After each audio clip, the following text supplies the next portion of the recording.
Gold, trusted gold buyers. మీరు తాకట్టు పెట్టిన బంగారాన్ని విడిపించి ఈ రోజు ఉన్న మార్కెట్ ధరకు కొనబడను. అండ్ నిజం విషయానికి వస్తే తెలుగులో మీరు అప్పుడు కనిపించి చాలా సంవత్సరాలు అయిపోయింది. తేజ గారు అంటే నాకు తెలిసినంత వరకు ఏ కో డైరెక్టర్ ఫోన్ చేయలేదు, ఏ అసోసియేటివ్ ఫోన్ చేయలేదు, ఏ మేనేజర్ ఫోన్ చేయలేదు. తేజ గారు మీకు డైరెక్ట్గా ఒక కాల్ చేశారు, పలానా రోల్ ఉంది చేస్తారా, చేస్తే మీ ఇష్టం బాగుంటుంది, లేకుంటే మీ ఇష్టం అని ఒక మాటతో ఒక ఫోన్ కాల్తో చేశారు. మీరు తర్వాత తేజ గారిని అడిగారా అసలు నేను ఎలా గుర్తొచ్చాను, నాకు ఎందుకు కాల్ చేసావని చెప్పి? ఆయన ఫోన్ చేశారు. ఆ టైం కూడా ఎట్లాంటిదంటే ఐ వాంటెడ్ టు వర్క్. మా అమ్మ పోయింది, ఓకే, ఒక వాయిడ్ వచ్చింది. అంటే నాన్న ముందే పోయారు, అమ్మ ఆ టైంలో పోయింది. పోయి ఒక 2 నెలలు అయింది. ఆ వాయిడ్ పోవట్లేదు నా మనసులోంచి. మా ఆయన కూడా అన్నాడు, నువ్వు బయటికి వెళ్ళు, just get out of here, do something అన్నాడు అనమాట. ఎందుకంటే నేను చాలా బాయిస్టర్స్, నేను ఎప్పుడు చాలా పాజిటివ్గా తిరిగే రకాన్ని. నన్ను అట్లా చూడడం ఎవరికి ఇష్టపడలేదు. సరే ఆ టైంలో ఈయన ఫోన్ వచ్చింది, నేను తేజ అన్నా. తెలుసుండకపోతే తప్పలేదు. ఐ సెడ్ ఓకే, డైరెక్టర్ నేను, సినిమాలు తీస్తుంటాను, నా కన్సర్న్ పేరు ఇది, ఇలా ఒక క్యారెక్టర్ ఉంది, చాలా మంచి క్యారెక్టర్, మీరు కథ వచ్చి వింటాను అంటే మీకు టికెట్ బుక్ చేస్తా ఉన్నారు. ఇవాళ చేయమంటే ఇవాళ చేస్తా ఉన్నారు. అంటే ఇవాళ వద్దండి, రేపు కూడా వద్దు, ఎల్లుండి చేయండి. Okay, I need a little time to think. ఎల్లుండి చేయండి అన్నాను. ఆ పొద్దున్న టికెట్ బుక్ చేస్తాం, సాయంత్రం మీరు వెనక్కి వెళ్ళిపోవచ్చు అన్నారు. సరే అన్నా. అప్పుడు మీరు అడగలేదా హీరో ఎవరు ఏందనేది ఫోన్లో కూడా? ఓకే, నేను ఎప్పుడు కూడా బహుశా దీని గురించి పట్టించుకోలేదు. వాట్ డూ దే ఆఫర్ మీ, అది నాకు ముఖ్యం.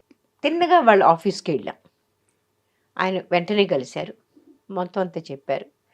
ఆయన అన్నారు, ఈ క్యారెక్టర్ మేము చాలామందికి ఆఫర్ చేసామండి, వాళ్ళ ప్రాబ్లమ్స్ వాళ్ళు చేయలేదు. రేఖా గారు కూడా చేశారని నేను విన్నా.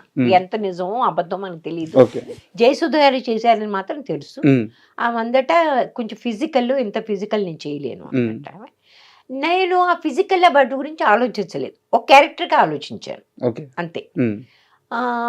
క్యారెక్టర్ ఆయన చెప్తా ఉంటే నాకు నచ్చింది. కొన్ని చోట్ల బహుశా ఆయన చెప్పింది నేను సరిగ్గా అర్థం చేసుకోలేదు కూడా.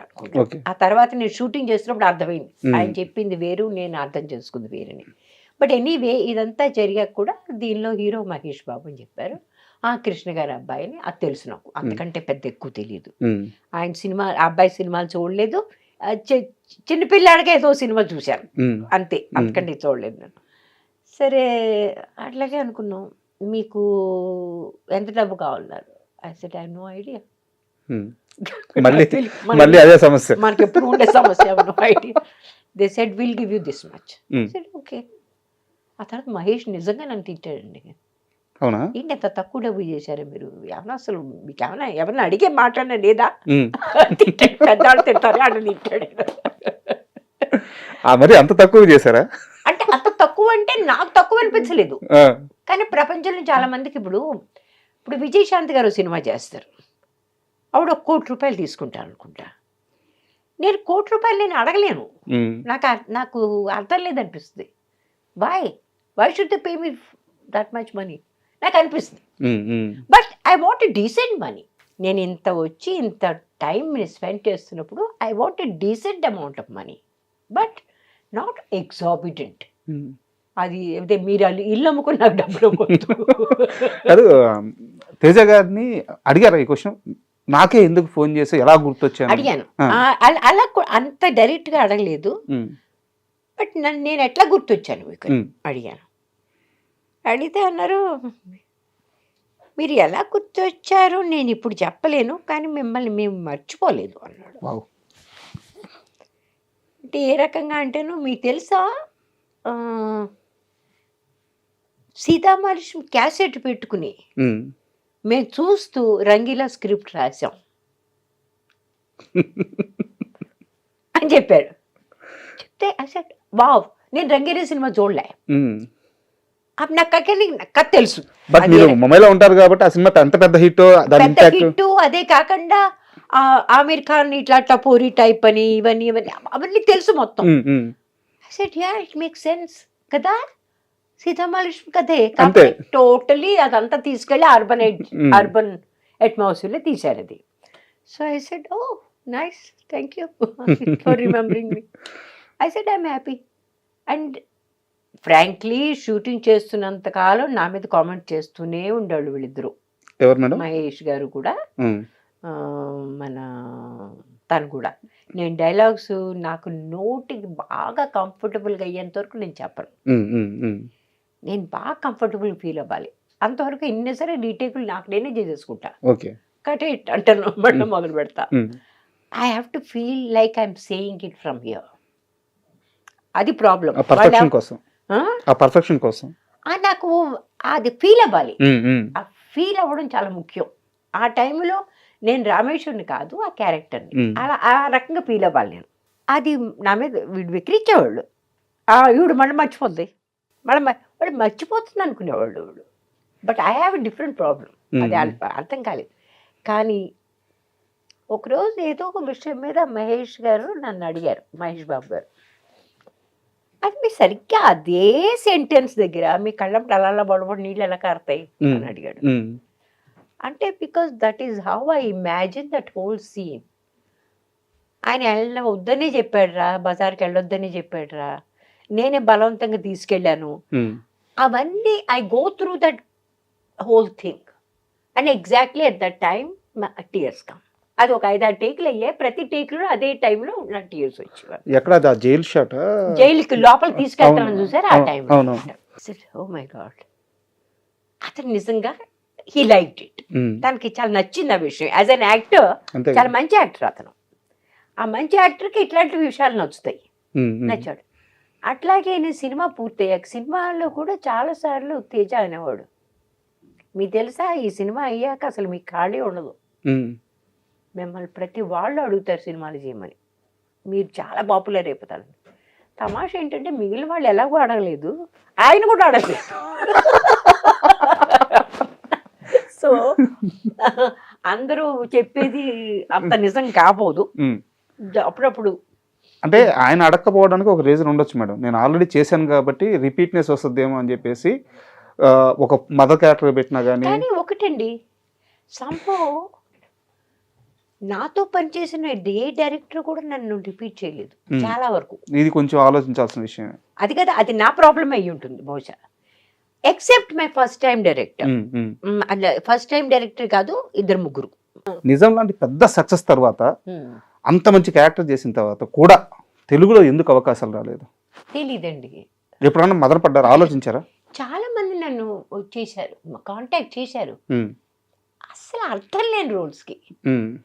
ఎందుకు వెనకాల నుంచి ఒక మదర్, ఆ మదర్కి పేరు కూడా లేదు, ఆ మదర్కి ఒక హిస్టరీ ఉందా లేదా, వాడు పుట్టిందో అప్పటికప్పుడే అలా బయటకు వచ్చేసిందో మనకేం అర్థం కాదు. దానికి ఒక నేపథ్యం అంటూ ఏం లేదు. అట్లాంటి క్యారెక్టర్ చేయడంలో అర్థం లేదు కదా. మనం ఒట్టి సినిమాల్లో కనిపించాలని, ఒట్టి డబ్బులు వాళ్ళు ఇచ్చేస్తే తీసుకుని ఇంటికి వెళ్ళిపోవడానికి దీనికి కాదుగా నేను వచ్చింది. What ever I do it has to have some meaning. అంటే నాకు క్వశ్చన్ ఉంది, అడగొచ్చా? ధైర్యం చేసి అడుగుతున్నాను. చెప్తాను. రామేశ్వర్ గారికి తెలివితేటలు ఎక్కువైపోవడం వల్ల సినిమాలు తక్కువైన అనుకోవచ్చా? వెరీ గుడ్ క్వశ్చన్, ఇంకోసారి అడగండి. మీకు తెలివితేటలు ఎక్కువైపోవడం వల్ల సినిమాలు తక్కువైన అనుకోవచ్చా? Correct, very very aptly put. చాలా అద్భుతంగా మీరు దీన్ని కరెక్ట్గా చెప్పారు. ఆ మాటకు వస్తే మీరే కాదు, నా మొట్టమొదటి ప్రొడ్యూసర్ రాజశ్రీ ప్రొడక్షన్స్, ఆయన మొట్టమొదటే నన్ను అన్నాడు, అమ్మా నువ్వు దయచేసి డైరెక్టర్ అయిపో, నీకు యాక్టర్గా పెద్ద కాలం నీకు కష్టం. మా డైరెక్టర్ కూడా అన్నాడు, లేఖనని కూడా, తల్లి నువ్వు ఏదైనా కాస్త డైరెక్షన్ మొదలుపెట్టు, ఎందుకంటే నీ యాటిట్యూడ్తోనూ నీ ప్రశ్నలతోనూ వేగిపోయి ఎవడో నేను సినిమాలు తీసుకోను. నేను ప్రతి దానికి అడిగేదాన్ని, లాజిక్ అడిగేదాన్ని. ఇప్పుడు ఒక సినిమాకి నాకు వచ్చిందండి ఆఫర్, 1935 అట. దానిలో కలకత్తాలో ఒక క్లబ్లో ఒక అమ్మాయి పాటలు పాడుతుందంట. ఆ క్యారెక్టర్కి నన్ను చెప్పారు. అసలు I'd love to do it. నేను అమ్మాయి ఆంగ్లో ఇండియన్, అదే కాదు మన Hindu, not possible. Hindu character లో క్లబ్ లో వెళ్ళి ఎట్లా పాట పాడలేదండి. హిందూ గాని ముస్లిం గాని ఆ టైంలో ఆంగ్లో ఇండియన్స్ మాత్రమే చేసేవాళ్ళు ఆ పని. ఇప్పుడు ఇది మీకు తెలియడం వల్లే కదా మీరు క్వశ్చన్ అడిగింది. మరి నా కర్మగాలు నాకు తెలుసు కదండి. నాకు వచ్చిన గొడవ అదే. అసలు ఏమీ తెలియకపోతే ఏ బాధ లేదు. లేదు, నాకు అన్ని తెలుసు. అదొక పెద్ద ప్రాబ్లం నాకు. అన్ని అని కాదు కానీ నాలో కొంచెం జిజ్ఞాస ఎక్కువ. సావిత్రి గారి సినిమా తీశారు చూసారా? సినిమా చూడలేదు నేను. మహానటి సినిమా చూడలేదు నేను. కానీ ఆవిడ గురించి మొత్తం ఇన్ఫర్మేషన్ ఇప్పటి వరకు యూట్యూబ్ లో ఎంత ఉందో, మొట్టమొదటి సినిమా నుంచి మొత్తం అంతా తెలుసు మీకు. I'm voracious about it. ఒకప్పుడు విపరీతంగా చదివేదాన్ని, ఇప్పుడు చదవడం తక్కువైంది. ఎందుకంటే I have a peripheral visual problem ఉంది. అంటే చిన్న లెటర్స్ నాకు కొంచెం కష్టంగా కనిపిస్తాయి. అంచేత తొందరగా చదవలేను. So I lose my patience. So but I see lot of YouTubes. మళ్ళీ నిజం సినిమా దగ్గరికి వస్తే మహేష్ బాబు గారు తిట్టారు, ఇంత తక్కువ పేమెంట్కి ఎలా సినిమా తీశారని. అక్కడే కాదు, ఇంకో దగ్గర కూడా మీ మీద అరిశారంట. ఏంటి మీ వాళ్ళు ఎక్కడ పడితే అక్కడ ఉంచేస్తారు, మీరు అక్కడ ఉండిపోతారు ఏంటి? మంచి హోటల్లో ఉండాలని తెలీదా మీకు అని. నాకు తెలియదు. ఆయన నిజంగానే అంటే సినిమా యాక్టర్స్ సినిమా జరిగినంతసేపు ఎలా ఉంటారు మాత్రమే కౌంట్. సినిమా తర్వాత ఎవరి లైఫ్ వాళ్ళది. నిజం సినిమా జరిగినన్ని రోజులు మహేష్ బాబు గారు నిజంగానే మీలో ఒక అమ్మని చూసుకున్నట్టున్నారు. దేర్ సర్టన్ సీక్వెన్సెస్ అది చేస్తున్నప్పుడు he really was very moved. అది స్పెషల్గా ఆటోలో కూర్చోబెట్టి అమ్మాయి జాగ్రత్తగా ఇల్లు అంటాడు చూసారా? He really felt it. నిజంగా తన తల్లిని ఎక్కడికో పంపించేస్తున్నట్టు ఆ రకంగా చేశాడు. And I could see his tears suddenly coming. లేకపోతే వాళ్ళకి అంత అలవాటు లేదు, గ్లిసరిన్ పెట్టుకుని చేసేవాళ్ళు జనరల్ గా వెళ్ళు. But in this film he really felt it. Me interview కోసం ప్రిపేర్ అవుతుంటే మీరు అన్నారని ఒక చిన్న వాయిస్ ఓవర్ ఒక వీడియో రెడీ చేసి పెట్టున్నారు. అది మీ విజువల్ కాదు. నిజం సినిమా అయిపోయిన తర్వాత నేను బతికున్నానో చనిపోయానో కూడా మహేష్ బాబు పట్టించుకోలేదని తాళ్ళూరి రామేశ్వర గారు అన్నారు అని చెప్పి ఆ వీడియోలో ఉంది. నిజంగా అన్నారా మీరు? అన్నాను. ఏంటంటే పట్టించుకోలేదనే మాట అర్థం లేని మాట. ఎవరు మాత్రం ఏమన్నా పట్టించుకుంటారు? ఇప్పుడు we worked in a film together. He was a very good actor with me. అలాగే I was also a good actor with him. That's all. మేము పర్సనల్గా ఒకళ్ళు ఉన్నాము పోయాము అవన్నీ. Of course is a big star. అందువల్ల ఆయన ఏం చేస్తున్నాడో నాకు తెలుసు. I'm not a big star. నేను ఉన్నాను లేదో ఆయనకి ఎట్లా తెలుస్తుంది?